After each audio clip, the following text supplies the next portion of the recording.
Hello and welcome to the very first HKIR Countdown Show for 2020. We're coming to you from Sha Tin this morning, and pleased to say I am joined by Graham Cunningham. Graham, a very quiet Sha Tin this year. Amazing. Great to be with you, Mark. Welcome everyone to the first Countdown Show. It's such a surreal sight and sound, so quiet. This place on a Wednesday morning in IR week, as you know, Mark, would be absolutely hopping with media, with celebs, members of the public to see the horses work out. It's not like that this year. Hong Kong racing is going to finish 2020 as it started, in a secure bubble. But the main thing is we've got tremendous horses here on the grounds, and the Japanese stars have been flexing this morning. We're going to talk about the Japanese stars right now. First one we're going to look at is Denon Premium. What did you make of him? Well, we haven't got a long show. I wish we had in some ways, because I've got so many good things to say about this horse. I really like him. Probably more excited about him, Mark, than any other horse on the card this weekend. He's got high quality Japanese form. He's been very lightly prepped. He's going to be fresh. He floated down the lane here this morning. Yesterday he was goofing around on the all-weather without the headgear, had the blinkers on today, and he looked much more focused. He's a high-quality horse who's ready to peak this weekend. I also like the fact that William Buick gets aboard this weekend. I think Denon Premium is a major Japanese chance in the Hong Kong Cup. You wouldn't know he hasn't travelled here before on his work this morning. Yeah, I think he's ready to produce perhaps the performance of his career. He represents the almond eye form. I thought he ran a great race for a long way in the 10-hour show last time. I will be very surprised if he's not ridden with more patience this time. I'll be even more surprised if he doesn't go close. A massive contender. Denon Smash also stepped out for a familiar face, Ryan Moore, back in town. Yeah, I think he's trying to do what his dad did, not once but twice, son of Lord Kanaloa. He is a good quality, consistent Japanese horse. I think it's a wildly difficult sprint this year, but he went nicely with Ryan Moore aboard. That's clearly a plus for him, but it takes a very good sprinter from Japan to win the Hong Kong sprint. Is he as good as his dad? No. Does he need to be? No. Has he got a chance? Perhaps.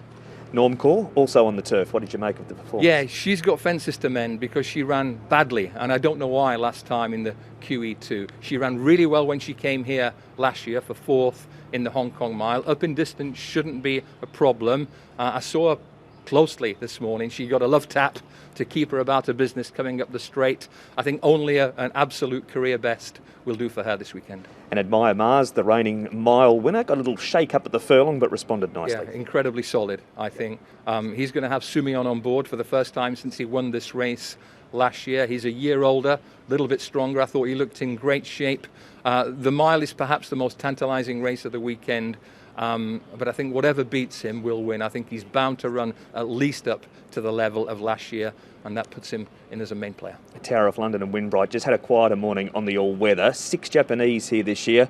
On what you've said, there's one that stands out for you. No question. I did this race in detail, the Hong Kong Cup last night, and it's a dangerous thing to say. I came away thinking I could see this horse winning quite snug, quite decisively. I think he's sitting on a peak performance.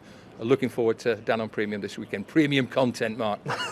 What we'll have on the show, Graham, right throughout the week as well. And we start with our first guest, which is Ryan Moore. He caught up with Ed Sadler after he had a ride on Denon Smash this morning.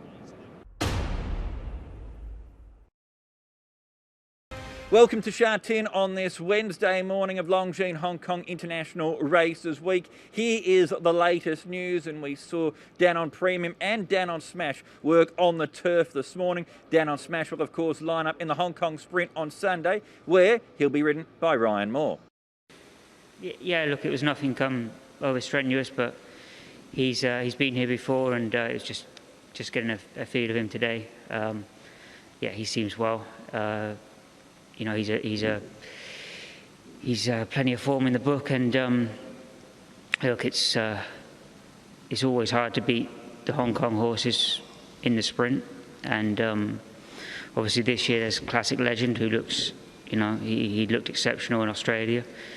So as always, it's a tough race, and you know, we probably have to step up a little bit, but hopefully get a good run and perform well. In other Hong Kong sprint-related news, and we won't be seeing Inferno line up in the race, unfortunately. The Singapore visitor was scratched on Tuesday. Zach Purton was due to ride him, but instead he'll be on Amazing Star. Yeah, I think it's sad for Cliff and the connections, and obviously everyone from Singapore as well. They put a lot of effort into getting the horse here. His last win was obviously very impressive. you know, it is what it is. Unfortunately, sometimes these things happen, and he's better off not running if he's not at his best. So yeah, we'll just focus on the rest now and the one I've picked up, and hopefully I can still have some luck. Other track work highlights in the Ballydoyle contingent were out on the track on the all-weather track this morning as they prepare for their respective assignments on Sunday. While the French raider Scaletti was also sighted on the track as he prepares for the Hong Kong Cup. Of course, he did get past Magical last time he raced. That's the latest from the track this morning. We've got the all-important barrier draw for all 4 Group 1 races coming up on Thursday. Make sure you stay tuned in to our social media channels for all the latest updates. There's Ryan Moore. Of course, it is IJC Day, and he's a dual winner of the championship too. He is. He's a world-class jockey, but it's been a very unusual year for Ryan Moore. If you're the jockey who travels more than anyone else in the world, a year like 2020 is going to impact your season massively. It has done. He's had a quiet year, both in terms of number of winners and the quality of winners. I think Aidan O'Brien's had, 14 Group 1 winners. Ryan's only been on 4, maximum 5 of them. That's not normally the way it goes.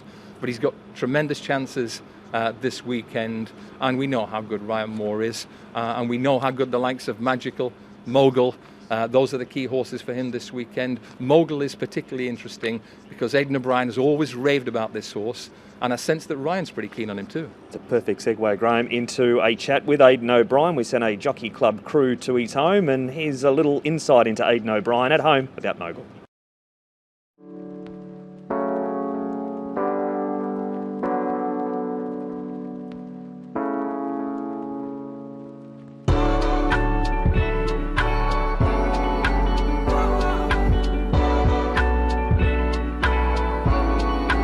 Highland Reel was always ridden very forward, or this fella will be ridden back. So I suppose that's the only difference in the two, but he can quicken. And I suppose it's one of the main traits that you really do need in a racehorse, or a brilliant racehorse, that they can quicken, and this fella shows that he can do that. I think he could, and he is getting, covering a lot of ground. Yeah, we always thought he was a very good horse. He's made like a miler. He's strong, he's powerful. He was training very well from one race to the other. We could never even get close to scratching the edge with him because we always felt he was doing his work so easy. He was thriving, he was getting bigger, stronger and rounder.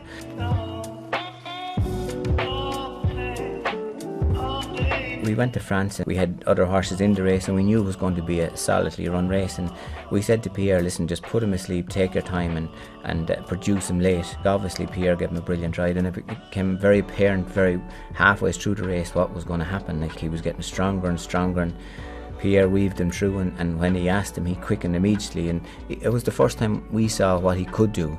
So obviously he's a horse likes a nice strong run race and take your time on him, and those things don't always happen that way. He went to America and the pace was very slow and messy, and it just didn't work. You're always a little bit at the mercy of the race, or at the pace of the race. So but we're going to look forward to seeing him now again. Like, we think he's in great order again. He's danced every dance, he's travelled a lot, but after saying that, he seems very well, and I wouldn't dream of making an excuse in any way, but it's a race that we think could suit him. And 3-year-old over 2,400 metres, Graham. He took on the older horses at Keeneland last time, Mogul. Is it a match race between him and Exultant in your eyes? On the ratings it is, and I think it probably is, but there is an if, there's always an if. Possible tactical complications, because there's no real strong striking leader in this field, and that could be a headache for Ryan Moore, Aidan O'Brien and Mogul. He has one piece of form that shines like a beacon in his record. That's the Grand Prix de Paris, when Pierre-Charles Boudot rode him,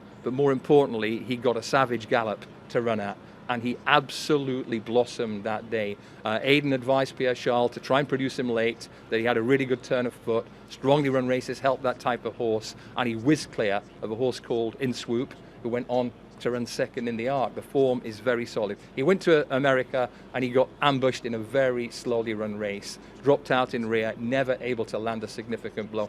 That's not the real Mogul, but will he get the strong gallop this weekend? Exultant, as we know, is a very strong stayer, capable of sustaining high speed, top speed for a long period. I can see it a really seductive tactical angle with Zach making the break for home, Ryan Moore stalking on Mogul. May the best horse win. I think it could be very close between the two. A little chat about their possible weaknesses. Is it the fact that he is a 3-year-old against the older horses again, his weakness?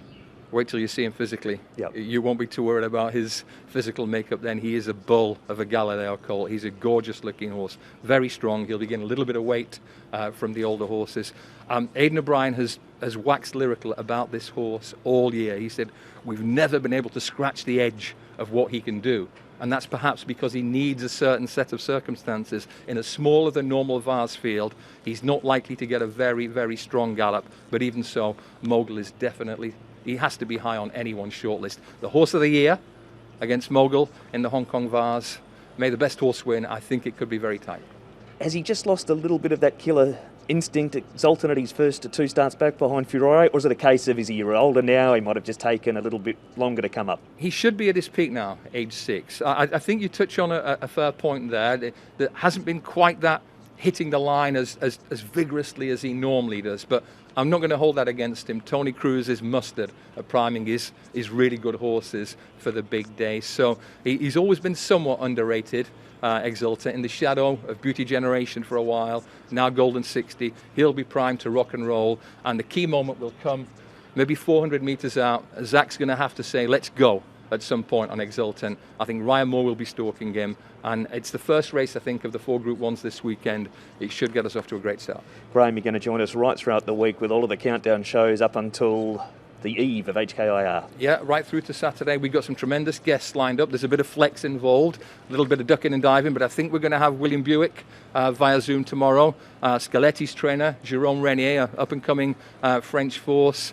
Hopefully the likes of Casper Founds, Vincent Ho, maybe Christophe Soumillon later in the week. So the stars are here, and hopefully by the time the week progresses, I'll have a mask that fits properly. Yeah, we're working on a bigger one for you, and we'll hopefully have one for you tomorrow. Some people would prefer if I wore a full-face crash helmet, I think. Great to see you, Graham. Thanks, mate. That has been our first HKIR countdown show for the week. A reminder, you can keep up to date with everything going on here in Hong Kong racing on this massive week on turf at hkjc.com, or the social media channels, Twitter, Facebook, Instagram. It's all there. From the team on HKIR Countdown this morning, bye-bye.